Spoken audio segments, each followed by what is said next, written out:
Hello to the Fab Five, Cleo, James, Winnie, Sterling, Roman. Well, last time I talked to you, we were reading Scooby-Doo's Vampire Zoo Hullabaloo. But it's such a long book, we only read the first few chapters. We read the first 5 chapters.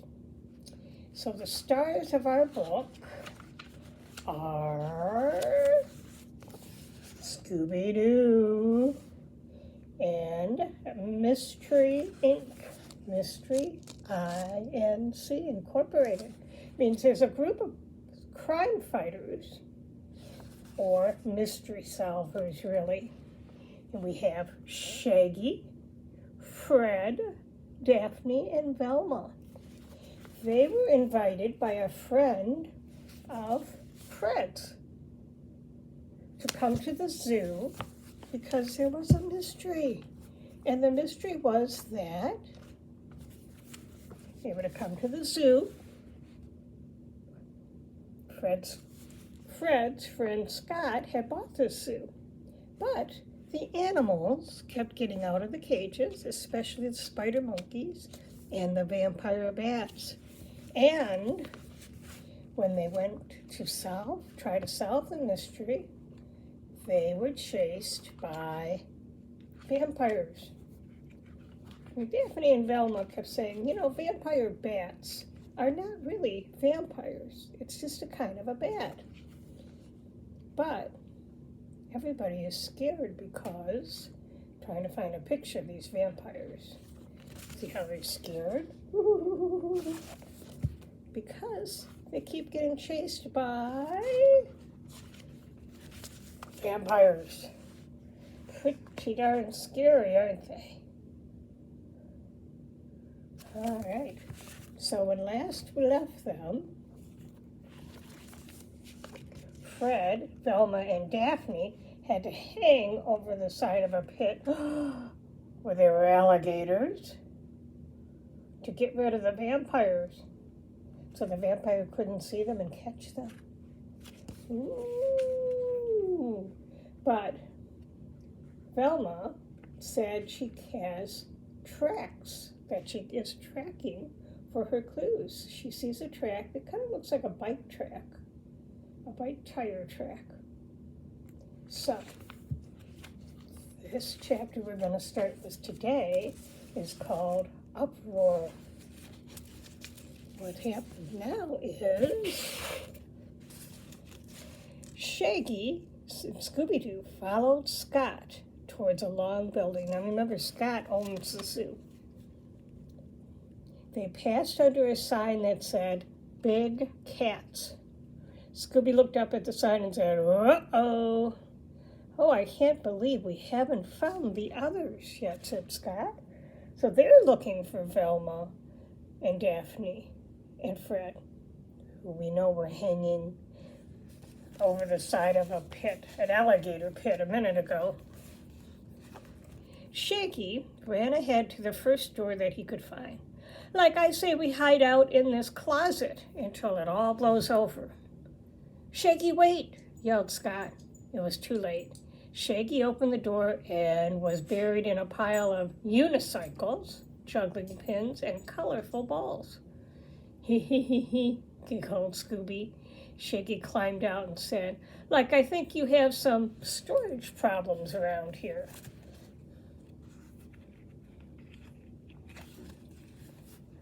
Ooh, look who's back, guys. Scott agreed. Scott shrugged, actually, and said, like I said, a bunch of these animals came from the circus. Now, I'm up to my elbows in circus stuff. Scooby tapped Shaggy on the shoulder and said, Raggy Rook. And he pointed at vampires. 2 of them. Yipes and double yipes, shouted Shaggy. Now there are 2 vampires, like we gotta hide. Scott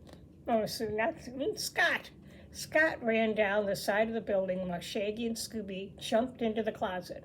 Scooby grabbed the doorknob with his tail, slammed it shut. The vampires floated up to the door, looked at each other, and then one reached for the doorknob. They hissed when the door flew open. Shaggy jumped out, wearing shorts and a tan shirt. Careful, warned Shaggy. Dangerous lion on the loose. Scooby stepped out of the closet wearing an old mop on his head like a lion's mane. Scooby growled and pretended to claw at the vampires. The monsters looked at each other and then back at Scooby and Shaggy. They didn't believe they were really lions and tigers, no. They floated closer. I don't think they're buying it, Scoob, said Shaggy. Give them a roar. Scooby planted his feet on the ground and opened his mouth and said, roar. The vampires flew back in surprise and then slammed into each other. They sped away back towards the pathway. Oh, maybe they thought he was a real lion. That showed them, said Shaggy. Great job, buddy. Hooray, woo-wee. What? What do you mean that wasn't you, said Shaggy. Roar. Shaggy and Scooby turned to see a real lion. Zoinks, shouted Shaggy, and he jumped into Scooby's arms.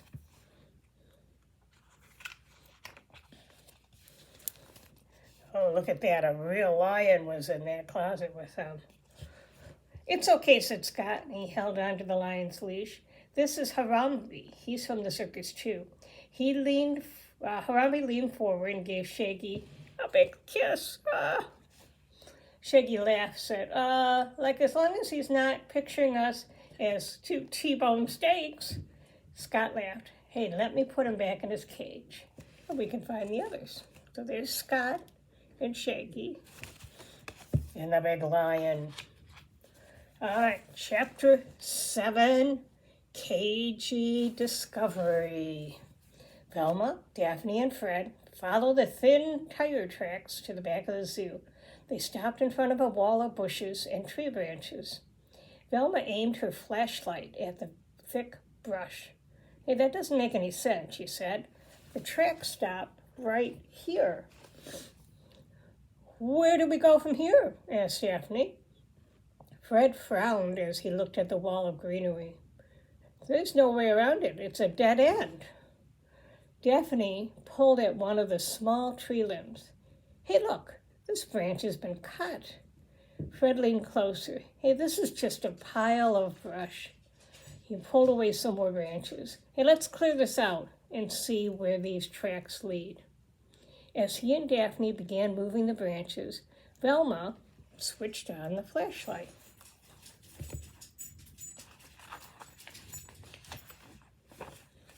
Hey, where's the light? Said Daphne. Do you hear that? Whispered Velma. Footsteps, said Daphne. Someone is coming. Quick, hide, said Fred. Fred, Daphne, and Velma ducked behind a nearby tree. The footsteps grew louder and louder. Shaggy, Scooby, and Scott ran down the path. I thought I saw a flashlight over here, said Scott, but I don't see anyone.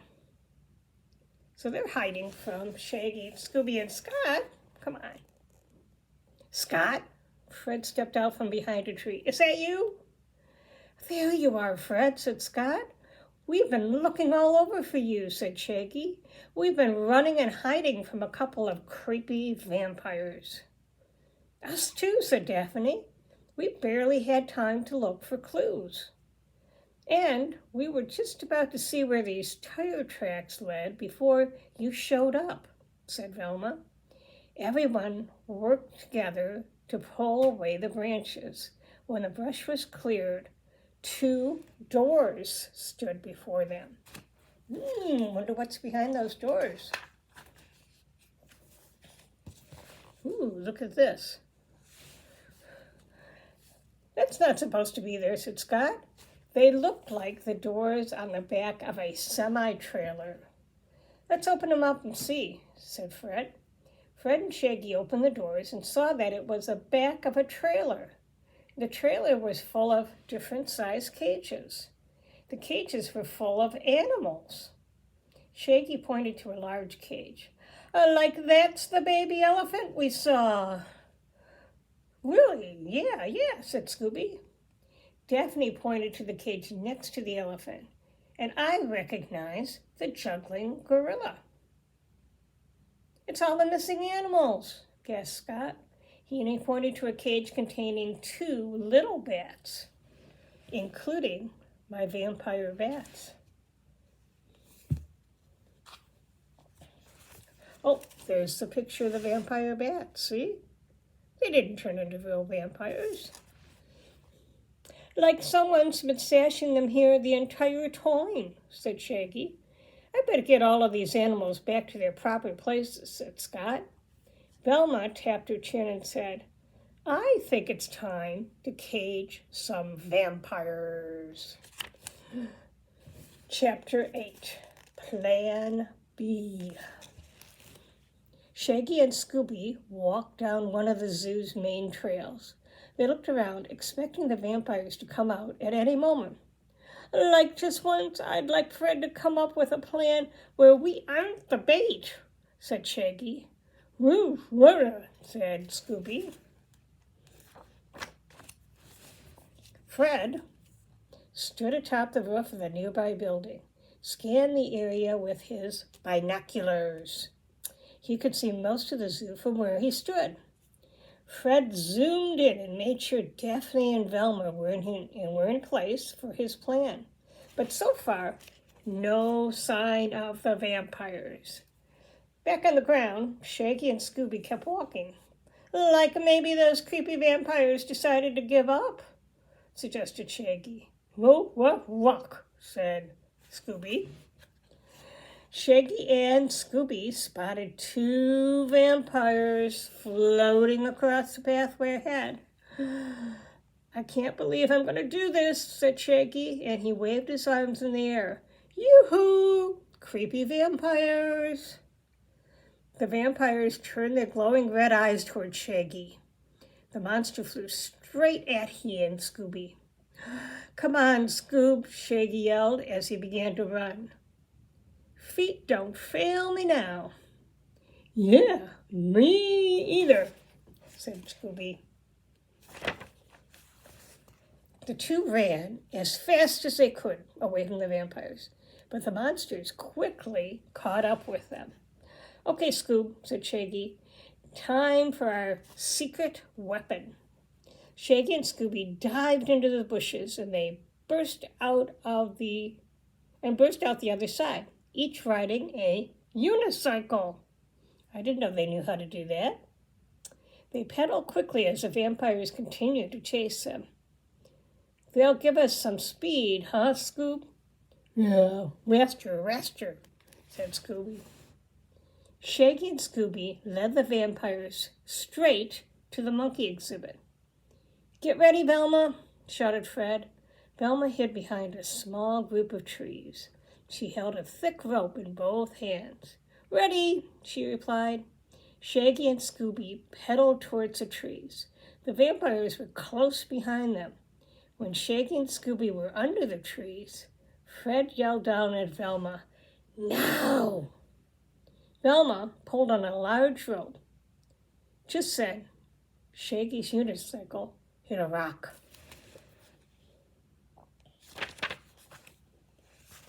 I don't think he meant that. Look at that, he hit the rock and it made him fall down. Oh boy. Zoinks! Shaggy tumbled to the ground and landed under the tree. The vampires flew past Shaggy as a giant cage fell down. Shaggy was trapped, but the vampires were free and angry. Shaggy stood and grabbed at the bar of the cage. So look at that. The cage that was supposed to catch those vampires caught Shaggy instead. Zoinks. Look, like at least I'm not trapped in here with a couple of creepy vampires, said Shaggy. Oh no, said Fred. He cupped his hands around his mouth and shouted, Plan B, Plan B. Scooby whimpered as the vampires still chased him. Velma pulled up beside him on her own unicycle. "Hey, this way, Scoob." Velma and Scooby-Doo turned down the path, headed towards the big cat exhibit. "Get ready, Daph," said Fred. Daphne was hiding with a rope of her own. She held it in both hands to get ready. Boy, what does this rope have? The vampires floated closer as Velma and Scooby neared the long building. "Okay, Scooby," said Velma. "Remember the plan. Get ready to turn left." "Right," said Scooby. "Not right," said Velma. "Left." "Right," Scooby agreed. "Right." No, left." "Great," said Velma. "Now I'm really confused." Now, Daphne, said Fred. Scooby turned left and Velma turned right, and the vampires floated after Scooby, while Velma turned right into Fred's trap. Daphne pulled a rope, and a large net scooped Velma up off the ground. "Oh, no." Scooby looked around and said, "Velma? Velma?"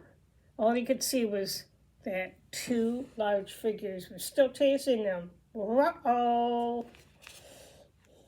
How are they going to catch these guys? Well, next chapter 9 is Plan Z, because it looks like Plan B didn't work. Scooby pedaled faster and faster, and he zipped around the corner and zigzagged around trees, but the vampires continued to race after him. "Ha, ha, ha, ha," the monsters laughed as they sailed closer. "Reggie, Ruffy, Jelmo, Rodney." Scooby was very scared. Scott joined Fred on the road. "Well, how's it going, Fred?"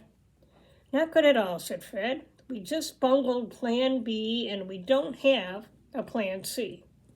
"I have an idea," said Scott. "We're in a zoo. How about Plan Z?"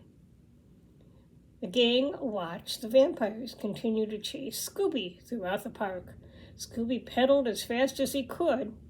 Boy, a big dog on a unicycle. I would love to see that. And Scooby whimpered at the vampires, floated closer, reaching him. Scooby shut his eyes tight. Oh, Scooby, riding a unicycle with your eyes closed. This could be a disaster. Here's a picture of it. Look at that. Oh, wait a minute, though. I see Shaggy. Maybe Shaggy's going to help him. Let's read and find out what happens. "Don't worry, Scoob," said a voice behind him. Scooby opened his eyes to see Shaggy riding a unicycle beside him. "Like time for Plan Z, pal. Follow me." The two turned left down a different path. Up ahead, they saw a row of elephants on each side of the trail. As they got closer, each elephant dipped its trunk into a large bucket of water. When Shaggy and Scooby led the vampires past the elephants, the animals blasted the vampires with water. Ooh, I hope this works. Ooh, look at that. They really got them soaked with water. The vampires coughed and sputtered as they pushed through the water. "Like that should soften them up," said Shaggy. "Huh, Scoob?" "Yeah," said Scooby. Just then, Fred and Velma pulled up on unicycles beside Shaggy and Scooby. "This way, gang," said Fred. He led them down another path. The vampires were soaked and angry. They chased after the gang with blazing red eyes. Fred and Velma led the monster to a trail lined with animals. Different kinds of apes stood on one side of the path. There were chimpanzees, orangutans, gorillas, and they were juggling fruit. Let's see, do we have a picture of that? Well, there we do. They had all that fruit. "I think we better duck," warned Velma. Scooby-Doo and the gang ducked down as they pedaled forward. All the apes began throwing fruit at the vampires. The monsters grunted and swerved as they were bombarded. Scooby reached up and grabbed a flying apple, and he took a bite. Ruby-doo! As the gang left, the apes behind the vampires still followed. Shaggy looked over his shoulder and said, "Like these two, don't give up." Up to chapter 10, Monkey Business. The gang pedaled fast along the main trail. Daphne swerved in on a unicycle and joined them. "All set on my end," she said. "Perfect," said Fred. "Let's finish this once and for all." Daphne led the way towards the zoo entrance. The vampires flew closer as everyone passed under a long row of trees. Ooh, who do you think's hanging out in those trees, huh? Something moved in the branches above them. Daphne looked up and said, "Your turn, Rocco." The trees above exploded with black spider monkeys, and they swung down from the branches and landed on the vampires. Look at those. Those are spider chimpanzees. Spider monkeys. The monsters waved their arms, but the monkeys clung tight. "Okay, gang," said Fred. "Clear out." The Mystery Inc. gang swerved out of the way. Up ahead, Scott slid a small ramp in front of one of the handrails, and he ducked out of the way just as the monkey-covered vampires came close. The monster hit the ramp and flew up and over and into a pit. "Great job, Rocco," said Daphne. She gave the little monkey a high five. Scooby and the gang sprinted to the railing and peered over. Inside the pit, Bobo the bear was chasing the two vampires. The vampires floated in circles, while Bobo pedaled his unicycle after them. "Help!" shouted one of the vampires. "Back, Bobo!" shouted the other. "Back!" "Like they don't sound like vampires to me," said Shaggy. "Oh," said Scooby. Just then, Bobo snagged one of the vampires' flowing robes. Who do you think these vampires really are? Let's see. Look at that. He wasn't really a vampire. He just had a vampire costume on. And the bear pulled that costume off of him. The robe ripped away, showing a man riding a unicycle underneath. "And those vampires can't really fly," said Daphne. "Their robes hid the unicycles they were riding." "Aha! That's where all the tire tracks came from," said Velma. "Help!" shouted one of the vampires. "We give up!" shouted the other. "We give up!" Scott swung a rope ladder over the edge of the railing, and the vampires ditched their unicycles and leapt for the ladder. They climbed out of the pit, collapsed on the ground. "Tie them up, boys," said Daphne. Rocco and a couple of the other spider monkeys raced in and wrapped long ropes around each vampire. "Now my favorite part," said Fred. "Unmasking the villains." He reached down and pulled the rubber vampire mask off of each man. "It's," began, "Bertie and Billy Bohaman," said Scott. "Well, they own the circus where I got most of my animals." "You're the ones who mistreated all of those animals," said Daphne. "How awful." "Mind your own business," shouted Billy. "We want our animals back." And they stole the vampire bats so people would think 2 real vampires roamed the park, said Velma. Fred held up the folded map. They also marked the animal locations on the zoo map. "Well, you two will never harm another animal again. I'll make sure the police come and take you away," said Scott. Bertie frowned and said, "Oh, we would have gotten away with it, too. If it hadn't been for Scooby-Doo and the gang, huh?" Bertie nodded at one of the unicycles on the ground. If it weren't for you peddling, meddling kids. Suddenly a vampire poked its head out of the nearby bush. Zoinks! Shaggy jumped into Velma's arms and whimpered. Like, don't look now, he said, but I think we missed a vampire. Scooby-Doo. Look at that. Scooby-Doo stepped out from the bush wearing one of the rubber vampire masks, and Scooby pulled it off and said, Whooby-dooby-doo. Look at that Scooby scaring him. And that is the end of the story. I hope you like that story.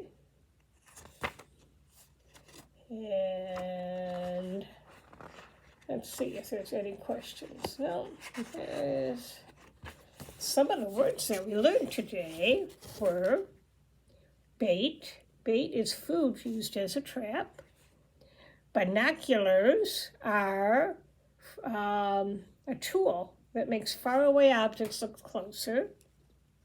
Bombard is to attack a person or a place with a heavy object or gunfire. A costume is clothes people wear that hide who they are. Deserted is empty of people. Distract means to draw attention to something. Exhibit is a display that shows something. And mistreat means to treat roughly or cruelly. So those are the big words that were in that story today. All right. Well, I hope you all liked the story today and that you have a wonderful day. Love you all. Bye-bye.